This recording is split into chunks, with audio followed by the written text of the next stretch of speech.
Ang halaman na inyong nakikita mga guys ay lubha pito nakakalason, lalo na sa inyong maalagang hayop tulad ng aso, pusa at ibon. Ang halamang damkin ay tinatawag na dilag na baston o baston ni San Jose sa Tagalog. Kilala rin ito sa pangalang Difinbatya na siyang scientificong pangalan nito. Isa itong ornamental na halaman na madalas itinatanim bilang palamuti sa bahay o hardin. Bakit ito nakakalason sa hayop at sa tao mga guys?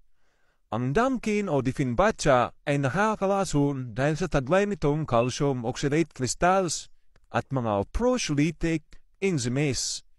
Narito ang dahilan kung bakit ito mapanganib sa tao at lalo na sa hayop. Ano nga ba ang calcium oxalate crystals? Ang halaman ay naglalaman ng microscopic needle-like crystals na tinatawag na rapides. Kapag nakagat, nakain o nadikit sa balat, ang mga crystals na ito ay tumutusok sa mga tissue na nagdudulot ng pangangati, pamamaga ng bibig, pamamaga ng dila at lalamunan.